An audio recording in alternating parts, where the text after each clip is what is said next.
بسم اللہ الرحمن الرحیم۔ حضرت امام علی علیہ السلام فرماتے ہیں، زندگی اس طرح بسر کرو کہ دیکھنے والے تمہارے درد پہ افسوس کے بجائے تمہارے صبر پہ رشک کریں۔ حضرت علی رضی اللہ تعالیٰ عنہ فرماتے ہیں، احمق اپنے شہر میں بھی پردیسی ہوتا ہے اور اپنے عزیزوں کے درمیان میں بھی ذلیل ہوتا ہے۔ حضرت علی علیہ السلام، اس شخص کو دوست مت بناؤ جو کسی محفل میں آپ کو شرمندہ کرے، چاہے وہ مذاق میں ہی کیوں نہ ہو۔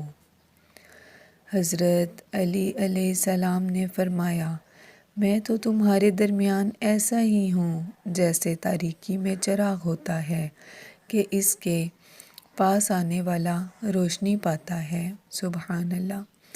حضرت علی رضی اللہ تعالیٰ عنہ فرماتے ہیں، جو شخص ہمیشہ تمہاری خوشی چاہے، اس کا اداس ہونا تمہارے لیے فکر کی بات ہے۔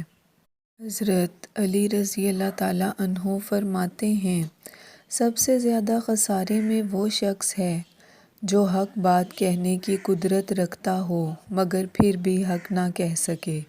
اللہ پاک ہمیں ان تمام اقوال پر عمل کرنے کی توفیق عطا فرمائے، آمین۔